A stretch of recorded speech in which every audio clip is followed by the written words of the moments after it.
pensava viver daquele jeito. Sabe, muito do que a gente vive no presente hoje reflete dores do nosso passado. Muito de como você trata as pessoas, muito de como você se trata, como você se vê, como você sonha, como você planeja, reflete dores do seu passado. Sabe quantas pessoas vivem hoje como se o futuro estivesse preso lá naquele baú? Vive tentando compensar dores antigas, rejeições, abandonos e frustrações. Vive numa eterna dívida por causa de um passado que te fez sofrer. É gente que não consegue romper. Tem um teto. E você percebe que isso acaba virando um ciclo na vida dessas pessoas. E ela diz: cara, eu nunca consigo romper nessa área, eu nunca consigo prosperar, eu nunca consigo ser feliz no casamento, eu nunca consigo concluir um curso, eu nunca consigo avançar no meu ministério, eu nunca consigo ficar bom de verdade. Cléo, eu te confesso, a tua mensagem de quinta foi uma preparação para hoje. Eu assisti a sua palavra quinta-feira, como Deus falou ao meu coração. E eu olhei assim e falei: Senhor, eu tenho certeza, essa mensagem eu estou preparando ela desde semana passada. E quando você começou a pregar quinta-feira, o Senhor falou no meu coração: filho, sou eu quem estou fazendo no meio da igreja. Eu estou dizendo para a minha igreja: para de viver de passado, tem um futuro lindo, pronto, preparado para aquele que crê, para aquele que espera e para aquele que decidiu avançar e vencer. Você precisa acreditar nisso. É parar de olhar para trás e basear o teu casamento no fracasso que teve lá atrás. É parar de basear o teu ministério na queda que você teve lá atrás. É parar de basear o teu sucesso profissional porque você foi mandado embora da outra vez. É gente que não se acha digno de avançar. É gente que diz: não, eu já tentei e deu errado e eu vou viver assim na média. Diz para quem está do seu lado: você não foi feito para viver na média.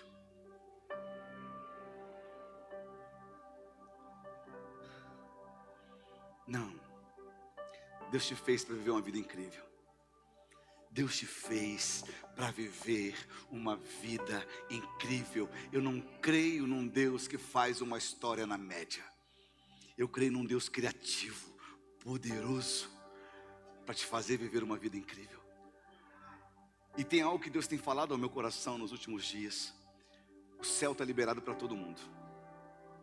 Para todo aquele que desejar e reconhecer Cristo como Senhor, amém? Mas para quem reconheceu e decidiu viver o propósito, o céu já liberou guarda e já liberou provisão. Eu vou explicar para você. Tem gente que decidiu só viver. Não, vou para o céu, de boa. Não, eu não quero sonhar nada, não quero crescer, eu só quero. O céu está liberado para você.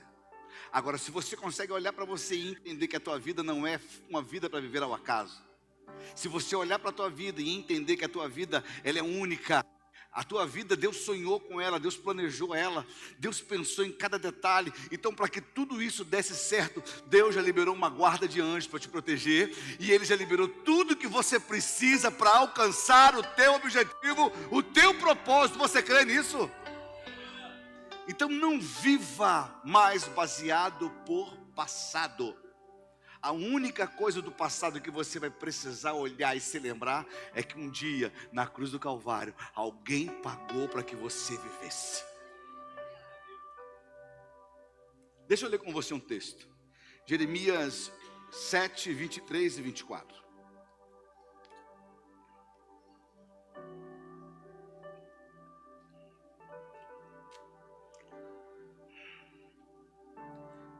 Dê-lhes, entretanto, esta ordem: obedeçam-me, e eu serei o seu Deus, e vocês serão o meu povo. Vocês andarão em todo o caminho que eu ordenar, para que tudo vá bem a vocês. Mas eles não me ouviram, nem me deram atenção. Antes, seguiram o raciocínio rebelde dos seus corações maus. Andaram para trás e não para frente. Deus, eu agradeço ao Senhor pela oportunidade que o Senhor me dá de compartilhar esta palavra. Eu agradeço ao Senhor porque eu sei que isso tem algo tremendo para construir em nós esta noite. Fala aos nossos corações de um jeito muito especial, Pai. Em nome de Jesus. Amém e amém. Sabe, Deus, através do profeta Jeremias, ele fala a um povo que estava preso às suas próprias ideias. Deus, ele fala a um povo que estava preso às suas vontades e não ao propósito de Deus. E por isso, ao invés de andar para frente, eles andavam para trás, eles retrocediam, sem ao menos perceber.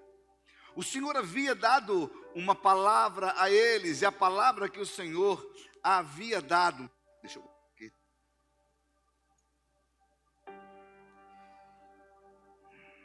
A palavra que o Senhor havia dado a eles era uma palavra de certeza. Ele dizia: olha, se vocês derem ouvido à minha voz, eu serei o seu Deus, e vocês serão o meu povo. Então vocês vão andar por todo o caminho que eu estou mostrando, e vai ficar tudo bem. A palavra do Senhor foi muito clara para aquele povo: olha, eu estou falando, se vocês me ouvirem, eu serei o Deus de vocês, e vocês serão o meu povo. E eu vou mostrar um caminho para vocês andarem, e se vocês andarem no caminho que eu estou dizendo, vai ficar tudo bem. Porém, esse povo que o Senhor falou isso, esse povo via os milagres de Deus, a provisão de Deus, o cuidado de Deus, o tempo todo. Eles estavam morando numa terra que manava leite e mel, os inimigos vinham e o Senhor os livrava, o Senhor cuidava deles. Mas apesar de tudo isso, eles não estavam mais ouvindo a voz de Deus, e por isso deixou de ter Deus como Senhor, e consequentemente deixaram de ser povo dele. Ontem, numa mesa muito gostosa, num café que ninguém planejou nada, nós conversávamos acerca de algo, e eu dizia o seguinte: é muito fácil uma pessoa se desviar. Que isso, pastor? Gente, é muito fácil. É só você continuar ouvindo a tua voz. É só você continuar ouvindo o seu coração. É só você continuar ouvindo o seu interior. E por causa do seu interior, você continua vindo na igreja, você continua participando dos cultos, continua entregando o seu dízimo, continua cantando, se emocionando, não adorando, mas se emocionando, participando ativamente dos ministérios, porém continua ainda ouvindo a sua voz. O texto do versículo 24 diz que eles não quiseram ouvir, mas andaram conforme os conselhos do seu coração. Eles estavam num culto, Deus falava, mas eles não ouviam o que Deus falava. Ele ouvia o seu próprio coração. Ah, pastor, isso é impossível, não é não? Não é. Porque eu te garanto que nós estamos aqui esta noite. Algumas pessoas vieram até este lugar com o coração contrito, com o coração quebrantado, com o coração ansioso para ouvir uma palavra. Outras vieram porque gostam muito da Igreja Preta. Gente, esse lugar é maravilhoso. Eu amo esta igreja, amo este lugar. Eu gosto de ver gente nova, eu gosto de ver gente feliz, eu gosto de estar lá. Não, eu tenho um compromisso, eu sou líder. Eu trabalho no ministério, eu estou na escala, eu tenho que estar na igreja. Mas nós vamos no nosso dia a dia, e às vezes, apesar de estar num lugar onde a palavra é uma só para toda a igreja, algumas pessoas ouvem a voz de Deus, e outras continuam ouvindo o próprio coração. O coração do homem ele é enganoso.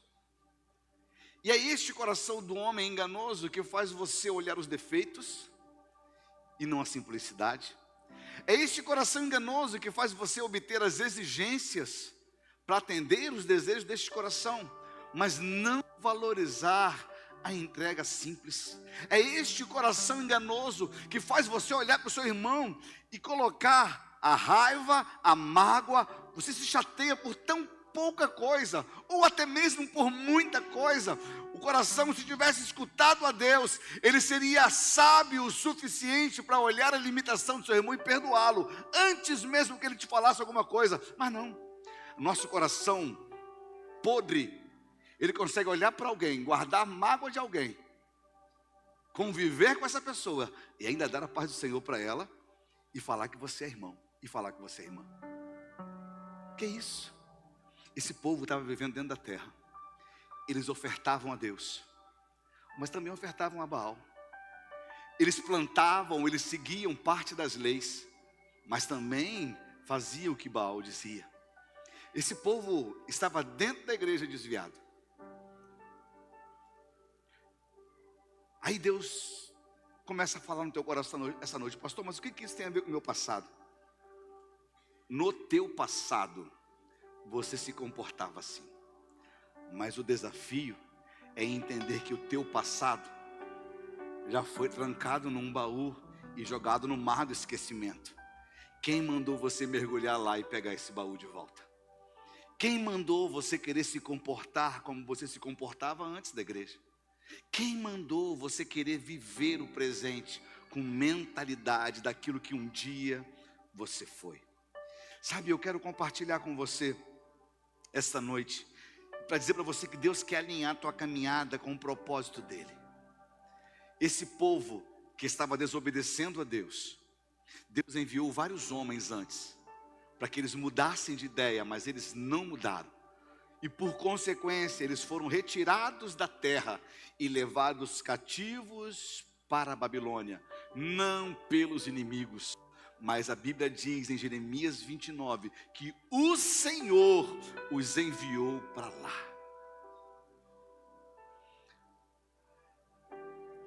Talvez na minha e na tua vida a gente passe por momentos que a gente diz: o inimigo está agindo. Querido, não dá esse mérito para o inimigo, que tem horas que Deus permite que você seja arrancado do conforto, levado para a Babilônia, só para você entender que você está caminhando errado e que precisa mudar. Aí, pastor, você já voltou com uma cajadada dessa? Não, calma, descansa o coração. Esse povo passou um tempo lá, mas o mesmo Deus que enviou esse povo para o cativeiro, lá na frente, no final do livro de Jeremias, Cléo falou sobre isso ontem. O Senhor dizia, na quinta, o Senhor dizia para esse povo: eu estou fazendo uma coisa nova, você não está vendo? Enquanto você acha que está vivendo um tempo de dor, Deus já está fazendo uma coisa nova. Você quer ver uma coisa? Deus, ele começou a falar essa semana acerca disso comigo, e o meu coração estava ansioso para pregar, estava com medo de pregar e não entregar tudo aquilo que o Senhor estava falando. Você lembra quando Jacó foi para a casa de Labão? Ele queria casar. Para em casar. Acende a luz aí.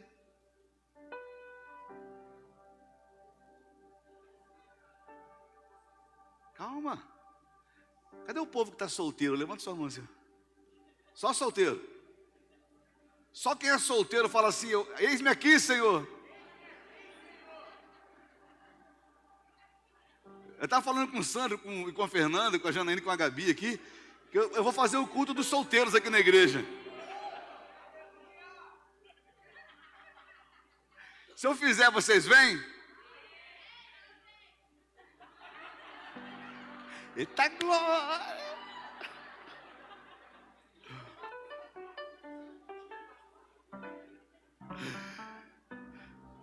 Eu estou falando isso porque a igreja também se preocupa com vocês.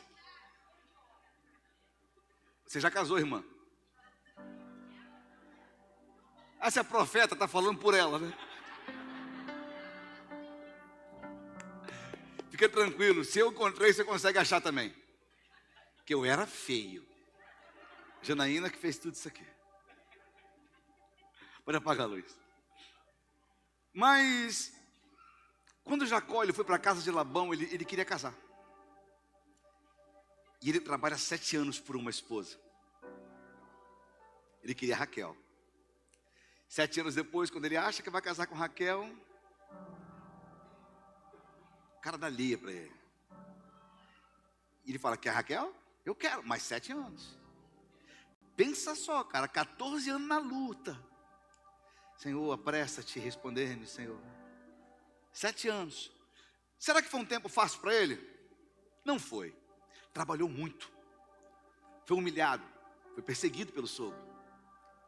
Só que pensa só, esse tempo de aparente perseguição, de aparente dor, de aparente escravidão na vida de Jacó, o que Deus estava fazendo? Você tem noção do que estava fazendo? Eu vou te contar um negócio. Foi nesse período que começou a nascer as 12 tribos de Israel. Quando ele casa com Raquel e com Lia, ali Deus começa a gerar os principais do povo de Israel.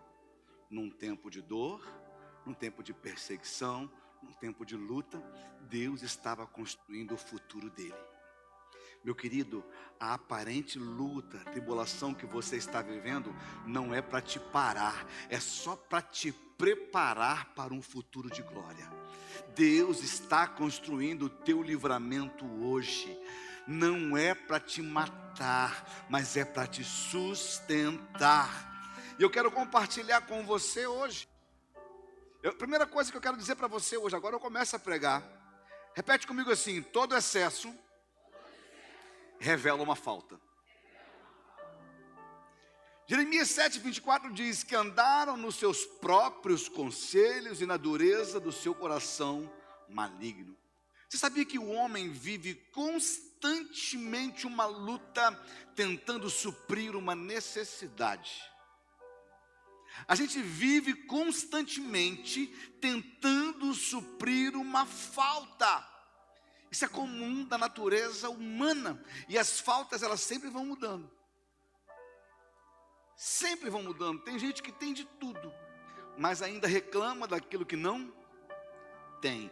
E depois que consegue aquilo que queria, arruma outra coisa para reclamar e para correr atrás. Uma vez eu atendi uma pessoa no gabinete.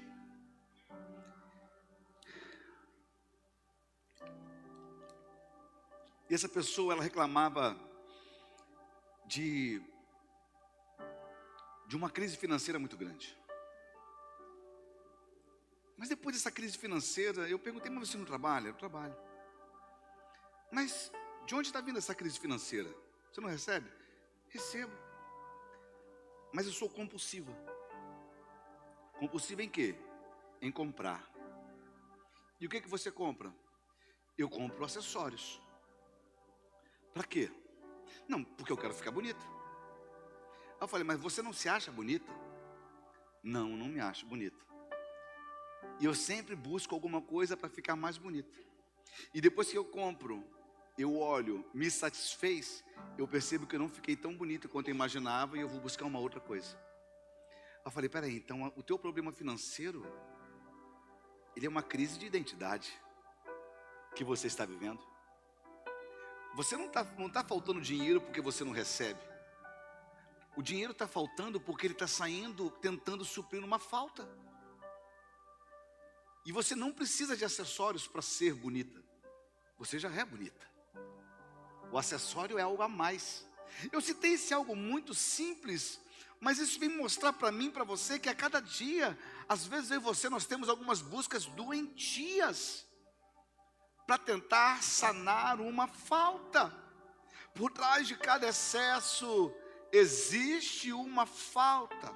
Eu vou colocar, eu não coloquei aqui, mas eu vou citar para você aqui 4 excessos. E a gente vai continuar pregando depois. O primeiro deles é excesso de controle. Já viu aquela pessoa que gosta de controlar tudo?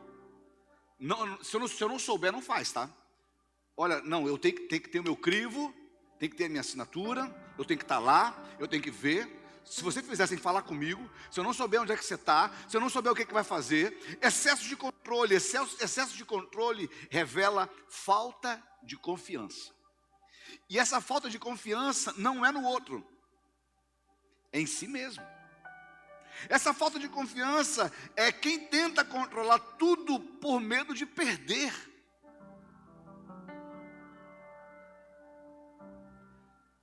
Uma vez eu conversei com uma pessoa, estava acompanhando um casal,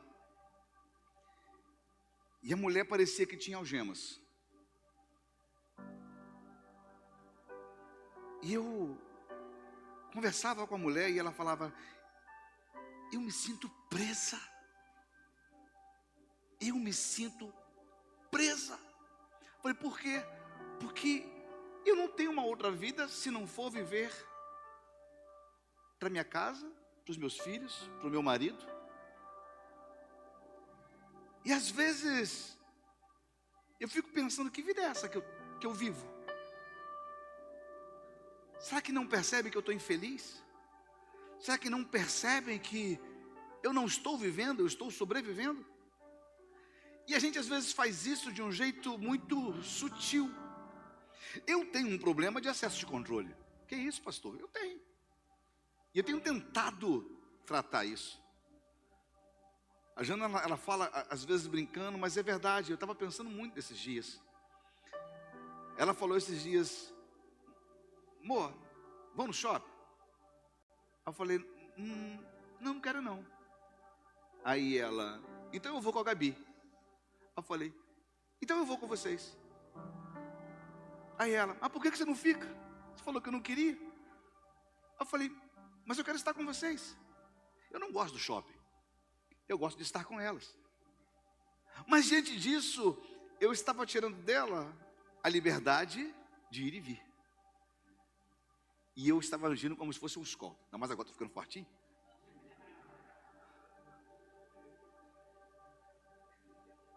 Ela não precisa de um segurança, ela já tem um marido. Não é verdade? Então, às vezes, a gente tem esse excesso de controle, controlar a vida dos outros. Em contrapartida, toda mãe faz isso na vida de um filho. Eu estava conversando com uma pessoa lá na C&A. Gente, eu conheço a C&A de uma ponta para outra. E estava conversando com um rapaz e ele dizia o seguinte: cara, minha esposa e minha filha é um barato. Eu falei, diga, a minha filha vai comprar roupa e a minha esposa olha para ela e fala, essa roupa não. Mãe, mas é essa roupa que eu gosto. Não, mas eu não gostei da roupa. Aí eu falei, fica tranquilo, esse é problema de mãe. Lá em casa acontece a mesma coisa. É como assim? Eu falei, cara, é típico da mãe querer vestir os filhos, é ou não é? Aí esses dias eu tive uma prova. A gente estava vindo lá de Minas, estava vindo do Pico. Aí a minha sogra liga para a Jana, tá passando por Itatiaia? Aí ela, vou passar daqui a pouco, mãe. Então vem aqui em casa, eu comprei um presentinho para você. Vamos parar lá na casa da sogra, né? Ai de mim se não parar, varão. Chuta qual foi o presente que a minha sogra deu para ela. Uma brusinha. Toda mãe quer vestir um filho. O problema é quando às vezes as mães querem exercer controle excessivo sobre os filhos. Excesso de controle. Não há problema nenhum você dizer para o seu filho, é vulgar, não é legal. O problema é quando você anula o desejo deles, a vontade deles, para viver a tua vontade, o seu desejo. E a gente vê isso acontecer na igreja, a gente vê isso acontecer no trabalho, a gente vê isso acontecer nos ministérios, a gente vê isso acontecer na vida. Excesso de controle significa falta de confiança, é o medo de ser enganado, de sofrer, de passar necessidade. Tudo isso revela a dificuldade de confiar em Deus e no próximo. Toda pessoa que tem excesso de controle, cara, pode sentar. Ele não confia em Deus e ele não confia nas pessoas. Quem tem excesso de controle Você falar de fé com essa pessoa é absurdo, ela não consegue entender. Não, peraí. E como é que eu sei que vai acontecer, querida? É pela fé. Não, mas isso traz insegurança. Não, isso não traz insegurança, isso traz falta de fé. Falta de querer confiar em Deus. Porque todo mundo que confia em Deus aprendeu a perder o controle. Diz para quem está do seu lado, você já aprendeu a perder o controle? Perder o controle traz segurança ou insegurança? Perder o controle traz segurança ou insegurança? Insegurança para quem não crê em Deus. Agora, para quem crê em Deus, fala: Senhor, o controle não é meu, o controle é teu, a tua vontade é suficiente para mim e a tua graça, ela me basta. Provérbios 3, 5 e 6 diz assim: confie no Senhor de todo o seu coração, não se apoie no seu próprio entendimento. Olha que delícia. Confie no Senhor de todo o seu coração, não se apoie no seu próprio entendimento. Reconheça o Senhor em todos os seus caminhos e Ele endireitará as suas veredas. Posso ouvir um amém? Amém. Outro tipo de excesso. Esse aqui, tem gente que não tem não, mas tudo bem. Excesso de aparência. Excesso de aparência é aquela pessoa que, gente, eu estou me vendo no espelho, mas não está legal. A pessoa nunca está magra o suficiente, nunca está forte o suficiente, o cabelo nunca está louro o suficiente, o botox nunca foi suficiente, o dente nunca está legal, nunca está bom. Isso aí é excesso de aparência. A imagem dela nunca traz segurança. Eu aprendi uma coisa: o meu rosto, ele é assimétrico. Pastor, linguagem bonita para falar que é torto. É desproporcional. Eu tenho coisas desproporcionais no meu rosto. Meu nariz é grande, tem gente que tem a orelha grande, tem gente que tem a boca grande, tem gente que tem a cabeça grande, tem gente que... Eu não ia falar.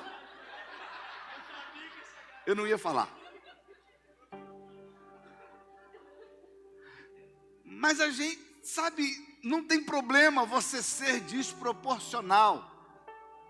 Algumas coisas podem ser corrigidas. Mas a primeira coisa que precisa ser corrigida em quem tem excesso de aparência é entender qual é a sua identidade. Porque quem tem excesso de aparência, ele sofre de falta de identidade, não sabe quem é. E não é só saber quem é, quem vive de imagem não sabe quem é de verdade. Não consegue se enxergar de verdade, ele tenta ser aceito pelos outros. Sabe por quê? Porque ele ainda não se aceitou em Deus.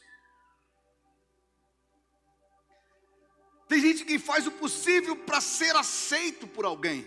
E para ser aceito, essa pessoa comete excessos absurdos. Você quer ver uma coisa? Estou falando demais já, né? Botaram tempo, 45 minutos para mim? Depois eu converso com a mídia. Vou falar com a líder da mídia. Você que botou? Então tá certo, eu vou respeitar. Foi ela. Dá vontade de ir para casa comigo. Mas, o que eu estava falando? Ah, tá. Tem gente que comete absurdos para tentar ser aceito por alguém. Uma vez um amigo meu, ele chegou para mim e falou o seguinte, um conhecido, né? Estou cansado desse papo de igreja. Cheio de panelinha, cheio de grupinho. Sabe? A gente não pode estar lá. Aí eu falei: varão, você quer estar lá onde? Não. Ninguém me chama para ir na casa de fulano. Eles só andam juntos. Aí eu cheguei: filhão, peraí. Você falou quem? Teu problema com quem? Fulano. Aí eu falei: você tem noção de quem você está falando? Não é daqui não, tá? De outra igreja. Aí, sim, eu sei. Falei: cara, são 4 empresários, com bastante dinheiro. Eles se reúnem para falar de Cristo. Eles se reúnem para jantar em restaurantes caros. Eles se unem para passear em hotéis, em viagens. E você quer estar no meio deles? Por que eu não posso estar lá? Eu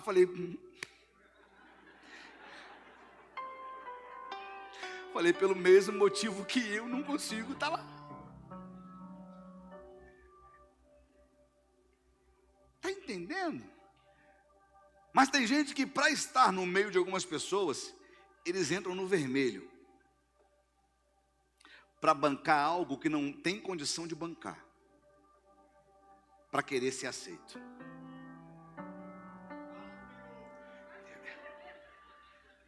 De verdade. Tem gente que para ser aceito conta mentira.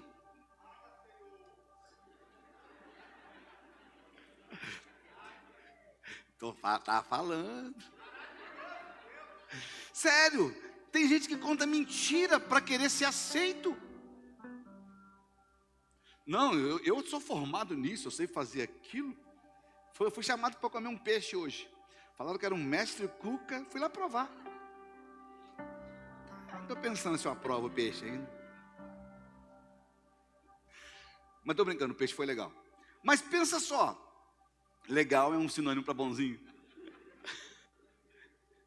Não, foi muito bom o peixe. Mas eu estou pensando aqui, cara, o que me disse não é um excesso. Você querer transparecer uma coisa que você não é.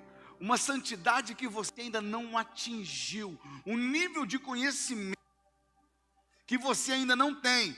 É um excesso para manter uma aparência. Isso é uma crise de identidade. Tentar ser aceito pelos outros, porque não se aceitou em Deus ainda. Essa palavra pode ser dura para algumas pessoas. Mas eu tenho certeza que você entende que Deus está falando no seu coração. Que Ele quer revelar para você quem você é nele. Querido, para de buscar ser aceito pelas pessoas, você já foi aceito por Deus. 1 Samuel 16:7, o Senhor diz assim, porém o Senhor disse a Samuel, não olhe para a sua aparência e nem para a sua altura, porque eu rejeitei. Ele está falando de Saul. Porque o Senhor não vê como o ser humano vê. O ser humano vê o exterior, porém o Senhor vê o coração. Deus já te viu, Ele já te aceitou, Ele já te comprou, Ele não só te aceitou, a Bíblia diz que nós fomos comprados por o preço.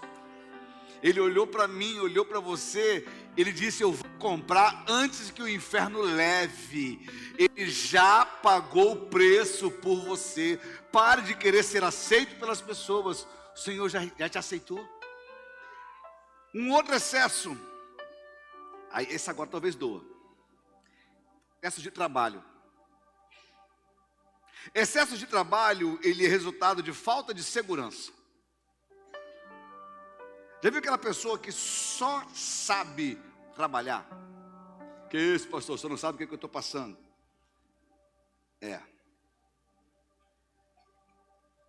Mas excesso de trabalho, ele se resume em falta de segurança. Existem trabalhos onde o teu chefe exige, é outra coisa. Agora tem gente, não, que ela não está sossegada se ela não estiver fazendo alguma coisa. Ela não para se ela não estiver fazendo alguma coisa. Ativismo pode ser fuga da solidão, sabia disso? Medo da improdutividade ou de se sentir insignificante. Então, para que eu não seja insignificante, eu tenho que trabalhar, eu tenho que fazer alguma coisa. Atividade demais esconde a dificuldade de descansar no cuidado de Deus. Uma vez eu tive uma ovelha que ela trabalhava em 5 ministérios. Ela passava o tempo todo na igreja. E eu disse para ela isso. Todo excesso esconde uma falta. E sabe por que ela estava em 5 ministérios? Porque a casa dela era uma droga. E ela queria estar na igreja o tempo todo para fugir de casa. Casamento falido, não tinha relacionamento com os filhos. A vida em casa era uma desgraça. Que é isso, pastor? A Janaína não gosta dessa palavra. Mas desgraça sem a graça. A vida dela estava destruída. E ela queria tampar um buraco fazendo o quê? eu não tenho que fazer alguma coisa, porque na igreja meu coração está legal, na igreja eu estou produzindo, na igreja eu sou aceita, na igreja eu estou fazendo. Resolve o teu problema em casa primeiro. E eu falei para ela, larga tudo, volta para casa, se resolve em casa, para depois fazer alguma coisa na igreja. Então o excesso de trabalho representa falta de segurança. Em Mateus 11:28 diz: venham a mim todos vocês que estão cansados e sobrecarregados, e eu os... Gente, estar em Cristo não é cansativo. Se você está cansando, pode ser que você não esteja em Cristo. A Bíblia diz, vem para mim que eu vou te aliviar. Aí você vem para Cristo e você começa a sobrecarregar. Queridão, para de achar que é você que faz tudo. Você só faz tudo porque você não sabe discipular. Se você soubesse discipular, você estava levantando alguém para fazer junto com você. Eu fiquei feliz. Esses 2 meses que eu estou afastado, eu vou dizer para você, vou ficar mais um. Ah, pastor, está amarrado o teu pensamento. Pastor, tem que voltar lá. Calma, o médico passou 3 meses, tem que obedecer, não tem? Lógico, eu tenho que obedecer, cara. Eu vim pregar hoje na Santa Ceia porque eu queria ceiar com vocês. Mas eu fiquei muito feliz, porque desde quando eu comecei a igreja, tem uma frase que Deus me deu, e eu amei essa frase. Que eu disse que eu só ia ficar feliz quando eu me sentisse inútil. Como assim se sentir inútil, pastor? É poder olhar para a igreja e ver que tudo que está acontecendo não depende de mim. É olhar para a igreja e ver que ela está sendo cuidada e não depende de mim. É olhar para a igreja e ver que vocês estão ganhando vidas. É gente se rendendo nesse altar. É gente fazendo curso. É gente estudando. É gente cuidando. E não depende de mim, depende do Senhor. E eu olhei tudo isso, eu falei, Senhor, obrigado, porque eu comecei a descansar no Senhor. Então, quando o ministério é para você um fardo, é sinal que você não está descansando no Senhor. Ministério não é um peso, ministério é um privilégio. Amém? Excesso de orgulho, ele equivale à falta de aceitação. Quem se coloca acima teme ser visto por quem realmente ele é.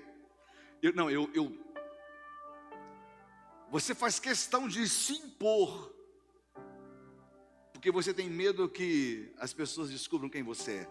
Lembra de Naamã, o principal da Síria, um general de guerra, na sua couraça, mas embaixo daquela couraça escondia o quê?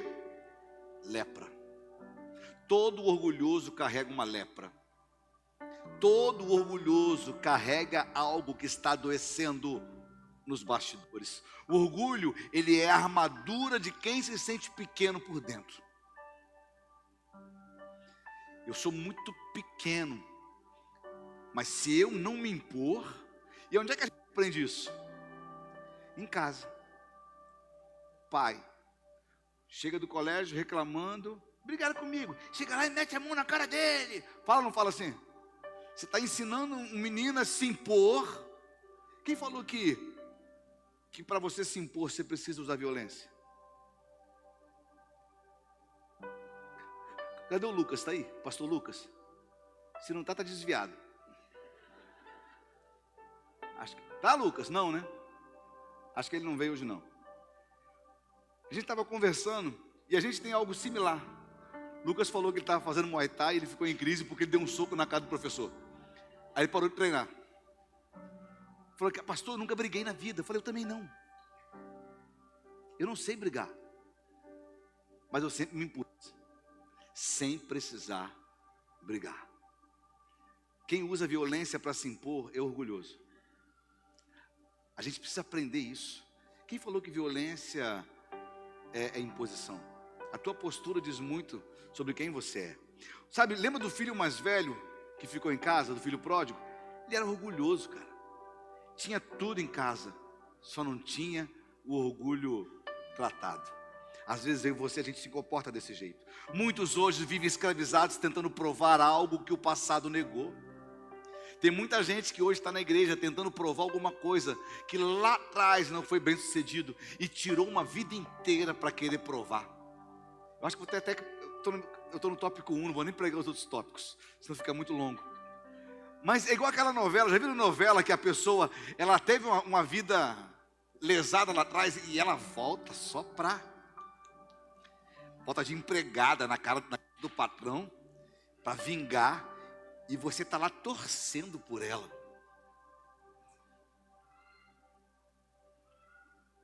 Sabe, a minha suficiência, a tua suficiência, precisa estar em Cristo. Diz para quem está do seu lado: Jesus é suficiente para mim. 2 Coríntios 12, 9, coloca aí.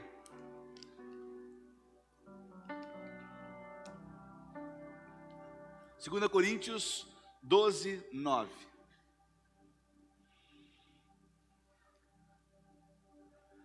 Mas ele me disse: a minha graça é suficiente a você, pois o meu poder se aperfeiçoa na fraqueza. Portanto, eu me gloriarei ainda mais alegremente em minhas fraquezas, para que o poder de Cristo repouse sobre mim. Muda a versão para mim, por favor. Consegue? Então ele me disse: a minha graça é o que basta para você. Querido, você não precisa provar nada para ninguém. Não. A graça do Senhor é o suficiente. Eu tinha tanta coisa para pregar, numa próxima vez que eu vier pregar nessa igreja.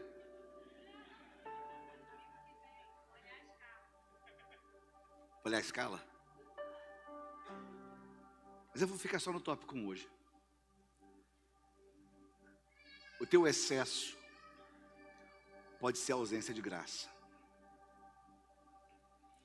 O teu excesso de dor, de questionamento, pode ser falta da graça. O teu excesso de agressividade, o teu excesso de questionamento, o teu excesso de acusação, pode ser ausência da graça. Pastor, o que o senhor está dizendo? Quando a graça cai sobre a nossa vida, me mostra quem eu sou nele. A graça do Senhor, quando se revela a mim, quando se revela a você, traz paz, segurança, confiança ao teu coração. Tem uma mensagem que eu preguei, o Ministério de Louvor pode subir já. Tem uma mensagem que eu preguei, e eu quero pregar de novo, aqui na igreja, não sei se você lembra, onde eu falei sobre paternidade. E eu falei que Deus nos fez em Cristo, filhos por adoção. Quem aqui crê que é filho de Deus, diga agora a Deus. Quem aqui crê que é irmão de Jesus, diga amém. Pastor, que isso? Como assim, irmão? A Bíblia diz que Jesus foi o primogênito. Se ele foi o primogênito, é sinal que tem outros depois dele. Ele veio como unigênito, ele retorna como primogênito. Ele fala que ele é o primeiro de muitos filhos. Eu estou diante de uma família imensa aqui, de muitos filhos. Talvez você olhe isso, ouça isso e fala: não, pastor, isso é um abuso, eu não creio nessas coisas. Como assim? Eu sou irmão de Jesus. Como assim? Eu sou filho de Deus. Querido, a graça, quem revela isso para mim e para você, a graça é quem ministra no meu coração. De repente você não consegue se enxergar como filho porque faltou um pai sobre a sua vida. E de repente você não consegue se sujeitar à igreja porque você não conseguiu se sujeitar dentro da sua casa.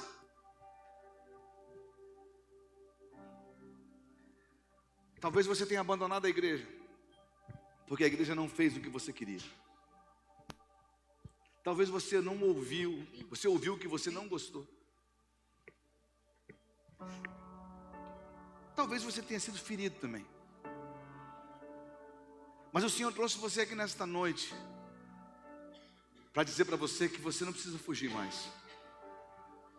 O Senhor trouxe você aqui nesta noite para dizer para você que você não precisa mais fugir. Ele está te chamando hoje para dizer: aquilo que te falta não precisa ser buscado nos excessos, precisa ser achado em mim. A minha graça te basta.